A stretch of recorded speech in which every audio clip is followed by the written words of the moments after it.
Hi guys. അപ്പോൾ ഒരു video ചെയ്യാൻ വേണ്ടിയിട്ട് വന്നതാണേ. അപ്പം അഖിൽ മാരാർ എന്ന് പറഞ്ഞ് ഇപ്പം ഈ പ്രാവശ്യത്തെ ഇലക്ഷന് മത്സരിച്ചിരുന്ന നമ്മുടെ ബിഗ് ബോസ് വിന്നറായ അഖിൽ മാരാറിനെ പറ്റിയിട്ടുള്ള ഒരു വീഡിയോ ചെയ്യാനുണ്ട്. ഞാൻ പുള്ളി പറഞ്ഞൊരു കാര്യത്തിനെ പറ്റിയിട്ട് എൻ്റെ രണ്ടാമത്തെ വീഡിയോ ആണിത്. ആദ്യത്തെ വീഡിയോ അറിയാമായിരുന്നു, നടിയെ ആക്രമിക്കപ്പെട്ട കേസിൽ പുള്ളിയുടെ ഒരു പ്രതികരണത്തിനെ പറ്റിയിട്ട്. സത്യത്തിൽ ഇതിൻ്റെ ഒരു ആവശ്യം ഇല്ല. പുള്ളി ഉദ്ദേശിക്കുന്നത് ഇത് തന്നെയാണ്, നമ്മളെപ്പോലുള്ളവർ വീഡിയോ ചെയ്ത് പുള്ളീനെ പോപ്പുലറാണ്. കാരണം ബിഗ് ബോസിലൊക്കെ മത്സരിച്ചിരുന്ന അല്ലെങ്കിൽ മത്സരിച്ച് ജയിച്ച എല്ലാവരെയൊന്നും ഇപ്പോഴും ആൾക്കാരും ആരും ഓർത്ത് വയ്ക്കുന്നില്ല. പക്ഷേ അഖിൽ മാരാരെ എല്ലാവരും അറിയും. അപ്പോൾ പുള്ളിയുടെ ടെക്നിക്കും അത് തന്നെയാണ്, നെഗറ്റീവ് പബ്ലിസിറ്റിയിലൂടെ പുള്ളിക്ക് അങ്ങനെ ഒരു പബ്ലിസിറ്റി, നെഗറ്റീവ് കാര്യങ്ങൾ പറഞ്ഞിട്ട് നേടുക എന്നുള്ളത്. ആയിക്കോട്ടെ, എന്തോ ആവട്ടെ. എന്നാലും പുള്ളി പറഞ്ഞത് ശരിയായിരിക്കുമോ എന്ന് ചിന്തിക്കുന്ന കുറച്ച് പേരെങ്കിലും നമ്മുടെ കൂട്ടത്തിൽ കാണും. അപ്പോൾ ആ ഒരു കാര്യം പറയാൻ വേണ്ടിയാണ്. പുള്ളി ഈ ഇടയ്ക്ക് ഒരു ഇൻ്റർവ്യൂവിൽ പറയുണ്ടായി, ഒരു കാലത്ത് സ്ത്രീകൾ എൻജോയ്മെൻറ്റോടുകൂടി ചെയ്തിരുന്ന ഒരു പ്രോസസ്സായിരുന്നു പ്രസവം. അതിപ്പോൾ ആശുപത്രി എല്ലാവരും കൂടെ ചേർന്ന് തന്നെ കോംപ്ലിക്കേറ്റഡ് ആയി, പ്രസവിക്കാൻ പറ്റാതെ ഓരോരുത്തർ എല്ലാവരും സിസേറിയനിലോട്ടൊക്കെ പോകുന്നു എന്ന്. ഒന്നാമത്തെ കാര്യം, നമുക്ക് അറിവില്ലാത്ത വിഷയത്തിനെ പറ്റി നമ്മൾ പറയരുത്.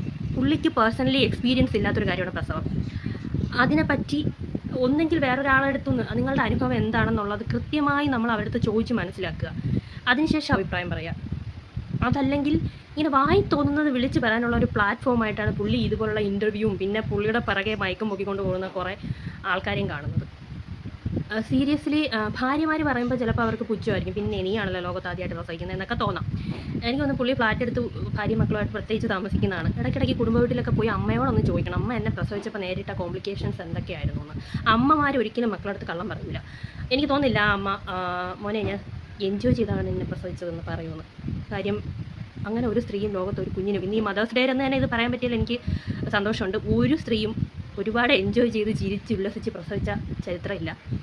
ഫസ്റ്റ് സ്റ്റേജ് തൊട്ട് പറയുകയാണെങ്കിൽ ആദ്യത്തെ 3 മാസം അറിയാം, അത് അനുഭവിച്ചവർക്കറിയാം. നമ്മൾ ഛർദിലും ആഹാരം പോലും വെള്ളം പോലും കുടിക്കാൻ പറ്റാത്തൊരവസ്ഥയിലൂടെയാണ് ആദ്യത്തെ 3 മാസം കടന്നു പോകുന്നത്. ചിലർക്കത് പ്രസവിക്കുന്നോളം ഉണ്ടാവും, ചിലർക്കത് 3 മാസം ആകുമ്പോൾ നിൽക്കും. അത് കഴിഞ്ഞതിന് ശേഷം നമുക്കുണ്ടാകുന്ന ബോഡി വെയിറ്റ്, അതിന് ശേഷം ഉണ്ടാകുന്ന ബാക്ക് പെയിൻസ്, ശരീരം മൊത്തം ഉണ്ടാകുന്ന പെയിന്, ഛർദി. നമ്മൾ ആദ്യത്തെ ഒരു 3 മാസം ഛർദിലിനോടനുബന്ധിച്ച് എനിക്കൊക്കെ ഉണ്ടായ ഒരു അനുഭവം പറയുകയാണെങ്കിൽ അത് ബ്ലീഡിങ്, തൊണ്ടയിൽ നിന്ന് നമുക്ക് ബ്ലീഡിങ് വരെ, നമ്മളൊക്കെ ഇത് ആദ്യമായിട്ടാണ് ഇതൊക്കെ അനുഭവിക്കുന്നത്. അപ്പം നമ്മൾ ആദ്യം ഹോസ്പിറ്റലിൽ വിളിച്ച് പറയും, പേടിച്ച് പോകുമ്പോൾ ഹോസ്പിറ്റലുകാർ ഏത് ഹോസ്പിറ്റലാണ് ഇതിനെ ഇത്രയും കോംപ്ലിക്കേറ്റഡ് ആക്കുന്നതെന്ന് എനിക്കറിയില്ല. എൻ്റെ ഹോസ്പിറ്റലുകാരൊക്കെ പറയുന്നതെന്ന് വെച്ചാൽ മോളെ ഇതൊക്കെ സ്വാഭാവികമാണ്, അവർക്കൊരു പുച്ഛമായിരുന്നു.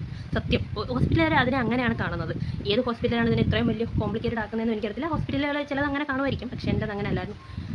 ആഫ്റ്റർ ഡെലിവറി നമുക്കുണ്ടാകുന്ന മൂഡ് തിങ്സ്, നമ്മുടെ സ്റ്റിച്ചസിൻ്റെ പെയിൻ, സ്ലീപ്ലെസ് നൈറ്റ്.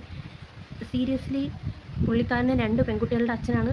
എനിക്കറിഞ്ഞൂടാ, പുള്ളിക്കാരി ഒരു പക്ഷേ ഇത് ഇത്രയും ഡീറ്റെയിൽ ആയിട്ട് പുള്ളിക്കാരന് പറഞ്ഞു കൊടുത്തില്ലായിരിക്കാം, അല്ലെങ്കിൽ ആ പ്രസവ ജേണിയിൽ പുള്ളിക്കാരിയുടെ കൂടെ ഇല്ലായിരുന്നിരിക്കാം.